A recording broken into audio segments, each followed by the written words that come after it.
Bruno, an aging but proud German shepherd, had unknowingly begun his quiet battle with a hidden illness that would soon change everything.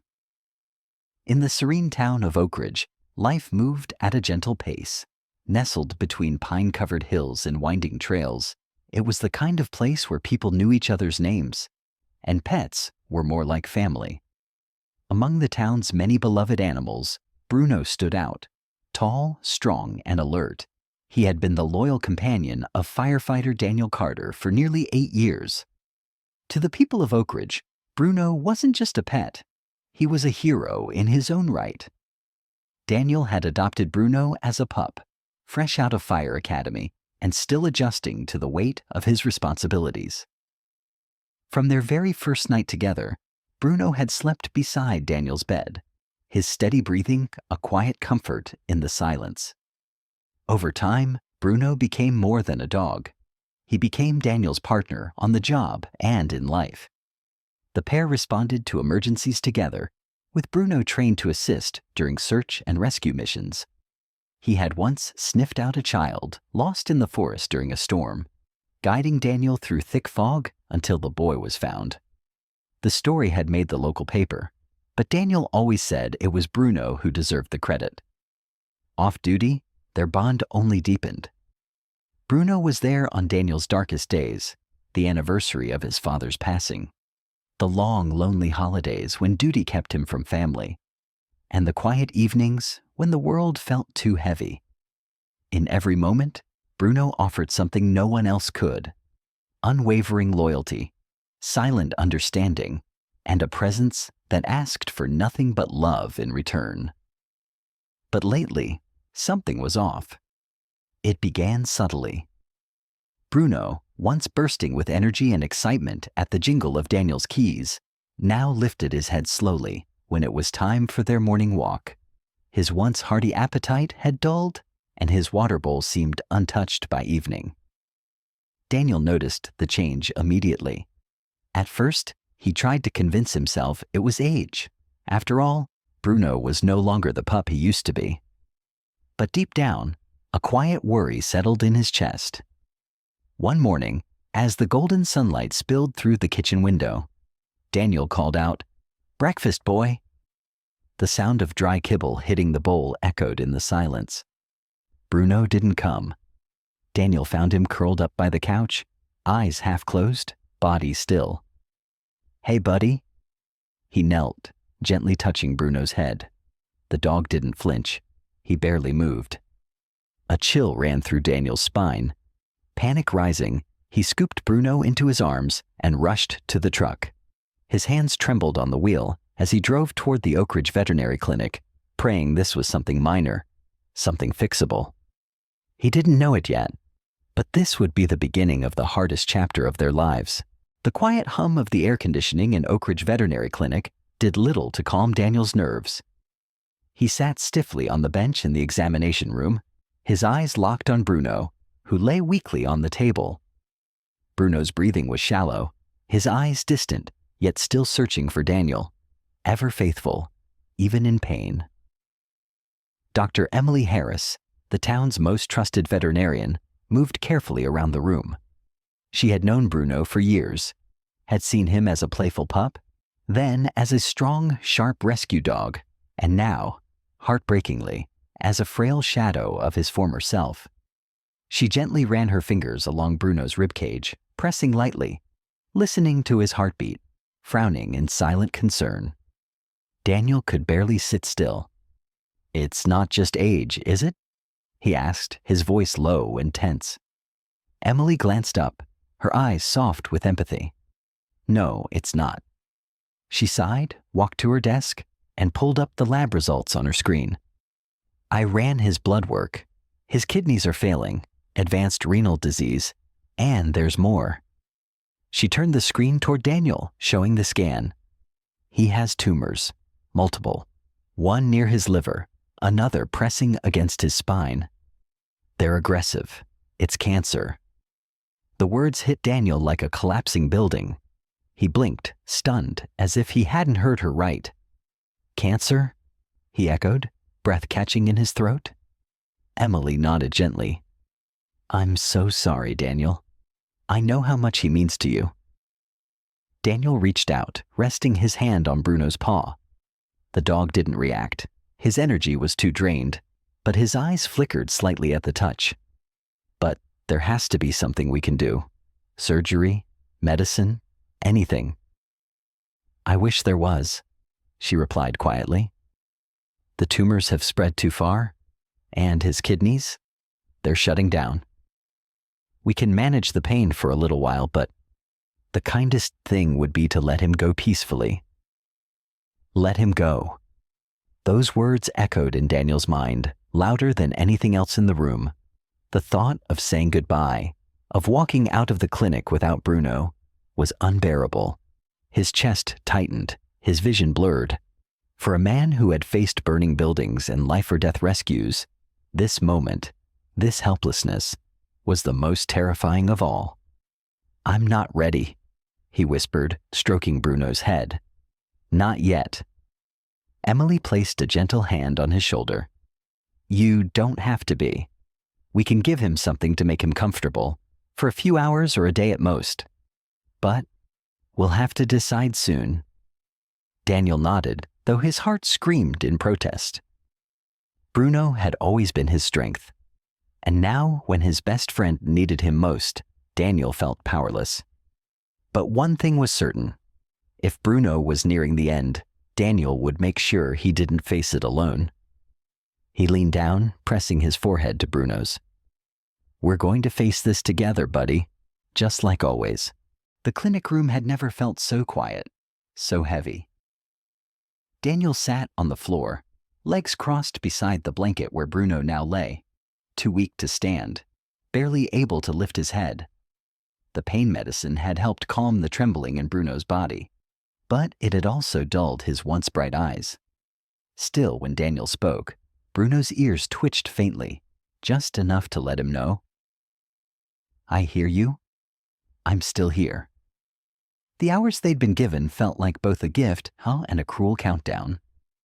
Daniel had asked Dr. Harris for time. Just a little more, he had pleaded, and she'd agreed, setting up a private room where they could be alone. No sterile smell of medicine, no bright examination lights. Just warm lamplight, a soft blanket, and a bowl of water Bruno wouldn't touch. Daniel gently stroked the fur along Bruno's back, his hand moving slowly, rhythmically. Remember the cabin trip? He whispered. You chased that deer halfway across the woods and came back smelling like mud and pine needles. He chuckled softly, voice trembling. I couldn't even be mad. You were so proud. He paused, blinking away tears. Bruno blinked too, just once, as if trying to comfort him. You were there when I broke my wrist in that fire, Daniel continued, his voice barely above a whisper. You sat next to my bed every night, never moved. You've always taken care of me, even when I didn't know I needed it. Time seemed to blur. Sometimes Daniel just sat in silence, watching Bruno breathe. Other times, he spoke aloud, retelling their favorite memories. Long hikes through Oak Ridge's forests, lazy summer evenings by the lake, the first snowfall when Bruno had leapt into drifts like a puppy, chasing flakes as if they were tiny birds. And then he said the hardest words. I don't want to say goodbye, Daniel choked, but if this is the end, I want you to know you were the best thing that ever happened to me.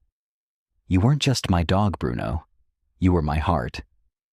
A nurse knocked gently on the door, peeking in with gentle eyes.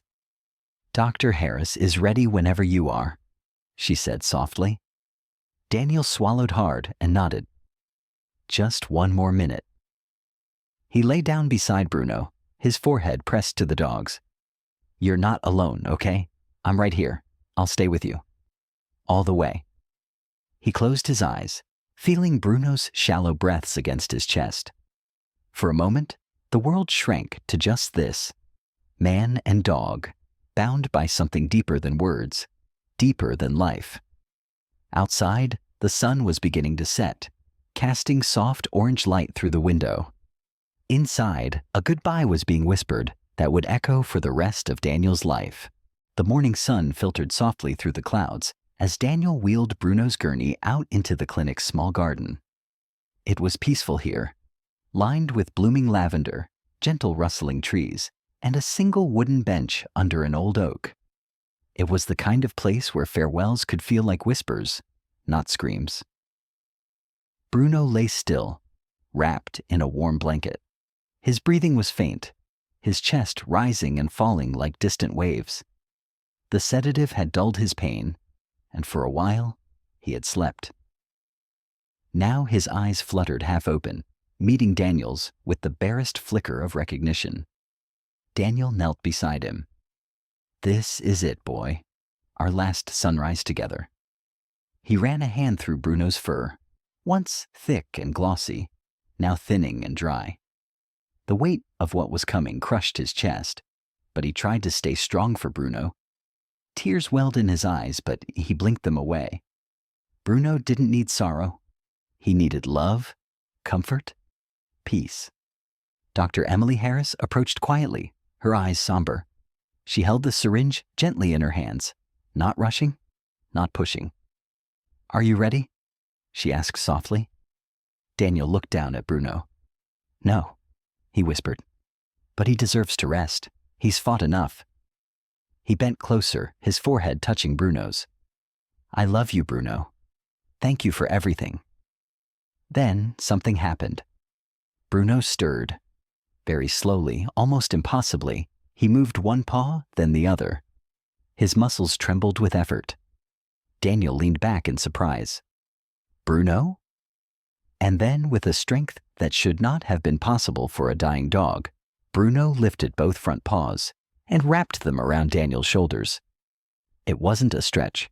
It wasn't a reflex. It was deliberate. It was a hug. Gasps echoed behind them. A nurse dropped her clipboard. Dr. Harris froze mid-step, staring in disbelief. Daniel's breath caught in his throat. For a moment, the world disappeared. It was just him, kneeling in the grass, held in the soft, fading embrace of the friend he thought he was about to lose. "Bruno," he whispered, voice cracking. "You're hugging me." Tears streamed freely now, his body trembling with emotion. He wrapped his arms around Bruno, burying his face in the dog's neck. "I'm here, buddy. I'm here." The embrace lasted only a few seconds, but it changed everything. Dr. Harris slowly stepped forward, still stunned. I've never seen a dog do that. Not like this. Not with this kind of intention." Daniel looked up, eyes wide with wonder and fear. "What does it mean?" I don't know," she said honestly. "But we're not giving him that injection. Not today." They lifted Bruno back into the clinic, no longer to say goodbye, but to understand what had just happened. The man who walked in carrying his dog wasn't grieving now. He was hoping. And though Bruno still looked fragile, there was something new in his eyes. A flicker of light that hadn't been there before. A miracle had just begun. The room was thick with disbelief as Bruno was carefully placed back on the examination table. Dr. Emily Harris paced back and forth, her brow furrowed in confusion, while Daniel sat at Bruno's side, his hand never leaving the dog's fur. They had moved quickly. The syringe had been put away, and now the clinic was filled with the quiet hum of machines running tests. But it wasn't the machines that mattered anymore. It was Bruno, the dog who had lifted his paws to hug Daniel against all odds. "His heart rate is steady," Dr. Harris said, her voice tinged with confusion. "His breathing's normal, and, wait a minute, his temperature it's better." Daniel didn't know what to say.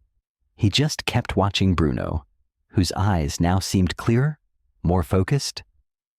A few moments ago, he had been a shadow of the dog Daniel had known, a dying animal on the brink of death. But now there was something different. There was a quiet energy in the air, something impossible, something that couldn't be explained. Dr. Harris ran another test, this time on Bruno's blood. The numbers were shifting, changing in real time. Her hands trembled as she looked at the screen. "I don't believe this," she murmured. "His kidney function, it's improving. And the tumors. Wait, the tumors are shrinking." Daniel's heart skipped a beat. "What are you saying?" Dr. Harris didn't look at him. She was too focused on the data. "I don't know. This can't be right. His kidney levels were dangerously low earlier, and now they're within normal range. The tumors, the ones that were on the verge of spreading further, they're reducing in size." Daniel leaned forward.